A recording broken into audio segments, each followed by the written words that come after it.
मंगळवार दिनांक 11 फेब्रुवारी रोजी शिरवैजापूर पोलीस स्टेशनचे कर्मचारी आपल्या कामकाजामध्ये व्यस्त असतात। घड्याळामध्ये दुपारचे 12 वाजलेले असतात। त्यावेळी पोलीस स्टेशनमध्ये साधारणपणे 35 वर्ष वयाची एक महिला येते। ती पोलिसांना म्हणते, साहेब माझे नाव संगीता आहे आणि मी वैजापूर तालुक्यातील बिगी रोड खंडाळा या ठिकाणी राहते।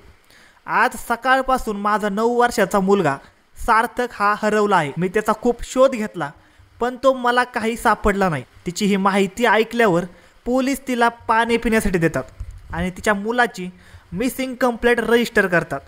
तिच्याकडून ते मुलाचा फोटो आणि इतर माहिती घेतात व तिला म्हणतात, काळजी करू नको, आम्ही तुमच्या मुलाला शोधून काढतो। आता पोलीस त्या मुलाचा शोध घेऊ लागले होते। त्यानंतर 4 दिवसांनी म्हणजे शुक्रवार दिनांक 17 फेब्रुवारीला वैजापूर पोलीस स्टेशनमध्ये एक फोन येतो। समोरील व्यक्ती बोलतो, साहेब वैजापूर तालुक्यातील तलवाडा शिवारातील जंगलामध्ये एक 9 ते 10 वर्षाच्या मुलाचा मृतदेह पडला आहे। हा मृतदेह खूप कुजलेला आहे व त्यामधून भयंकर अशी दुर्गंधी येत आहे। ही माहिती मिळताच पोलीस पथक घटनास्थळी पोहोचले। त्यांनी तो कुजलेला मृतदेह पाहिला आणि फॉरेन्सिक टीमला बोलावून घेतले। त्यांनी मृतदेहाचा आणि घटनास्थळाचा पंचनामा केला आणि मृतदेह पोस्टमॉर्टमसाठी लोणी खुर्द येथील सरकारी दवाखान्यात पाठवून दिला। आता पोलिसांनी मिसिंग रिपोर्ट दिलेल्या संगीताला मृतदेहाची ओळख पटवण्यासाठी बोलावून घेतले। संगीता ही लगेच चेक करण्यासाठी आली होती। त्या मुलाचा मृतदेह पूर्णपणे कुजलेला होता, त्यामुळे चेहऱ्यावरून ओळख पटणे अवघड असते। पण मुलाच्या कपड्यावरून आईने तो आपल्याच मुलाचा मृतदेह असल्याचे पोलिसांना सांगितले।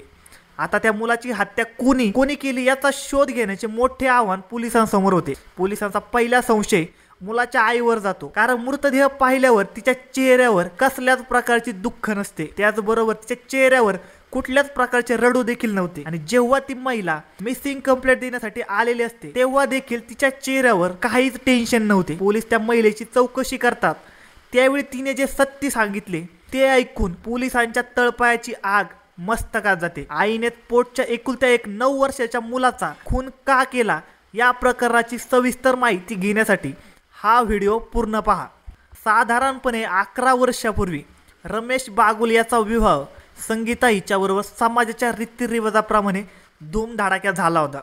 त्या दोघांचा संसार सुखा समाधानात चालला होता। लग्नाच्या 2 वर्षानंतर त्यांना एक गोंडस मुलगा झाला। त्या मुलाचे नाव त्यांनी सार्थक असे ठेवले। सार्थकचा जन्म झाल्यापासून बागुल कुटुंबाच्या घरामध्ये आनंद झाला होता। घरातल्या सगळ्या व्यक्तींचा सार्थकवर खूप जीव होता। सार्थकचे वडील रमेश आता मुलासाठी जास्त काम करू लागले होते, तर त्याची आई घरकाम करून शिलाई मशीनचे काम करत होती।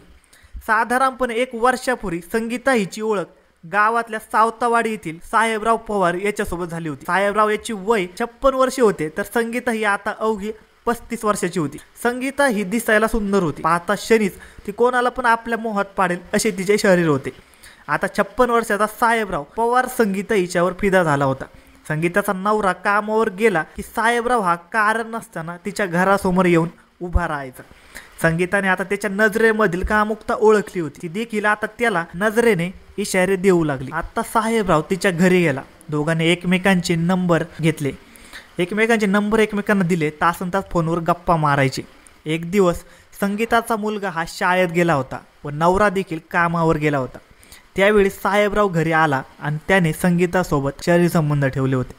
ते दोघे संधी मिळाली की कामक्रीडा करू लागले। त्या दिवशी देखील संगीताचा मुलगा शाळेत गेला होता। अचानक साहेबराव हा घरी आला आणि घरी कोणी नव्हते, त्यामुळे बेडरूममध्ये जाऊन दोघे शरीर संबंध करत होते। पण आजारी असल्यामुळे संगीताचा मुलगा सार्थक हा दुपारीच घरी आला। यावेळी त्याची आई भोंगळी होऊन साहेबराव याच्यासोबत कामक्रीडा करत होती। सार्थकने त्या दोघांना कामक्रीडा करताना रंगे हात पकडले होते, त्यामुळे संगीता आणि साहेबराव पूर्णपणे घाबरून गेले होते। सार्थकने जे बघितलं ते जर त्याने बापाला सांगितलं तर संगीताची काही खैर नव्हती। या भीतीमुळे त्या दोघांनी सार्थकला संपवण्याचा निर्णय घेतला। तिने आणि साहेबरावने मिळून सार्थकचा गळा आवळून खून केला। त्यानंतर मृतदेह गोणीमध्ये टाकला आणि साहेबराव याच्या 4 चाकी गाडीमध्ये ठेवला। त्यानंतर तलवाडा येथील जंगलामध्ये हा मृतदेह त्यांनी टाकून दिला। आता आपल्यावर संशय येऊ नये म्हणून संगीताने सार्थकची मिसिंग कंप्लेंट देखील पोलीस स्टेशनमध्ये दिली। जणू काही झालेच नाही या अभिर्वात ती होती, पण पोलिसा खाक्यासमोर तिने गुन्हा कबूल केला। आता साहेबराव याला देखील अटक करण्यात आले होते।